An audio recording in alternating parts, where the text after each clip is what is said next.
Adventures. My name is Mary and I'm the co-owner of 2 Foot Adventures, an ultralight backpacking store on the Pacific Crest Trail. In today's video, I'm going to be talking about strategies to keep your feet warm and dry for winter hiking, especially on the PCT. So many hikers are going to be in snow this season.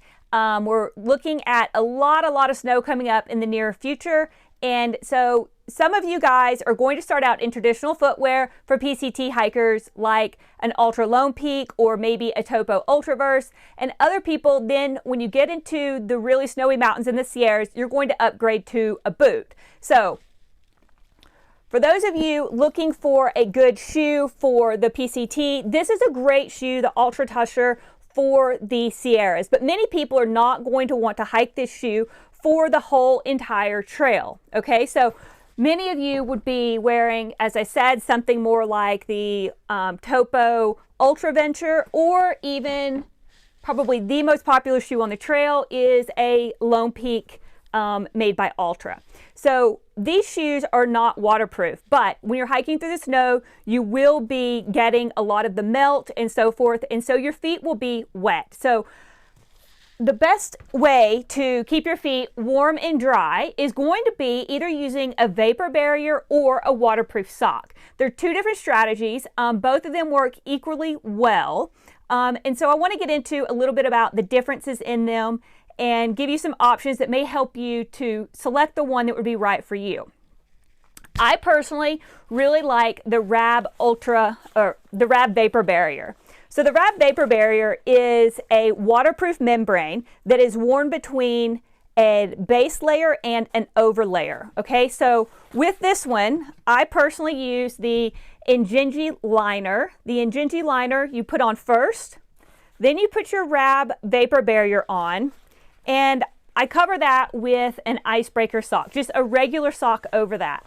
So once I have everything on, I will take and cinch up the vapor barrier, and this prevents snow from coming in, and it gives you a nice high protection from water. By it being a vapor barrier, it traps in the heat from your foot, what that actually means is that as your feet move throughout the day, they're going to naturally sweat. That's what happens to all of us when we hike. So with the liner sock is made to absorb that sweat and wick it away from your skin.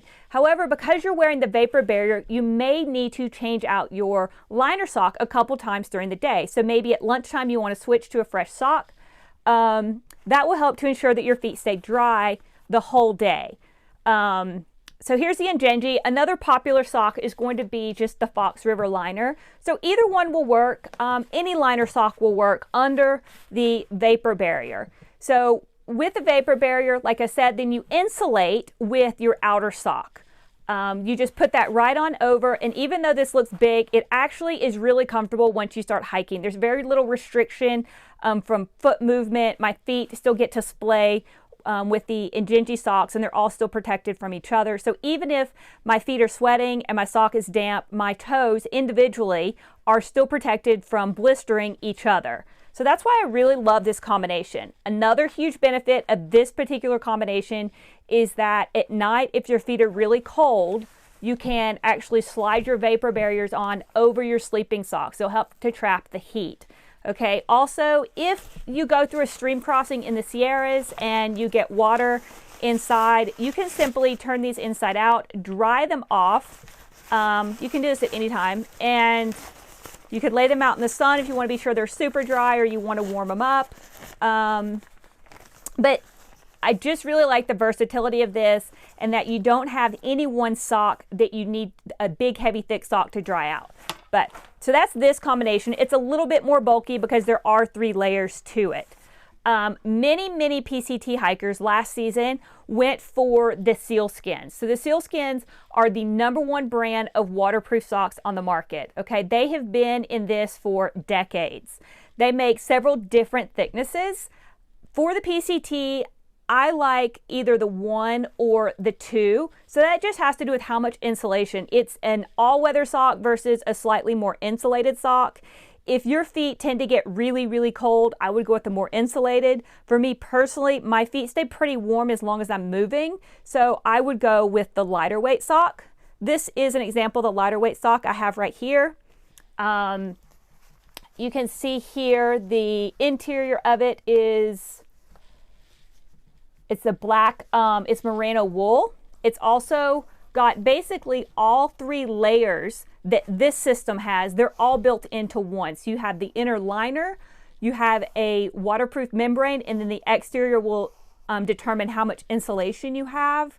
It's an all-in-one sock though. It is different from some of the ones that are layered, where their layers are separate from each other. These are all together in one single layer, like a raincoat, okay?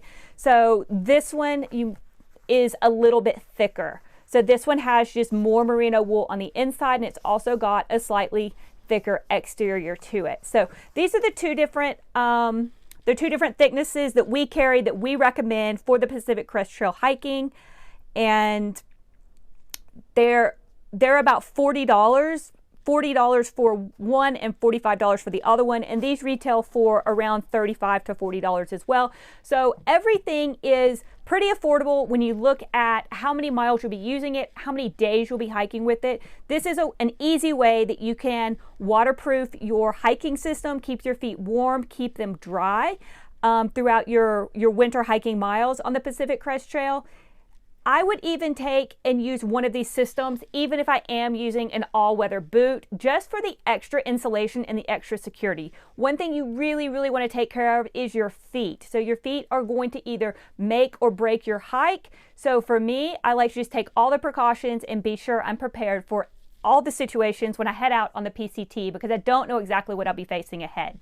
So if you have any questions, let me know in the comments below. Be sure you subscribe. Stay tuned, as we'll be producing more videos. Don't forget, you can shop online with us 24 hours a day at twofootadventures.com. That's the number 2, footadventures.com.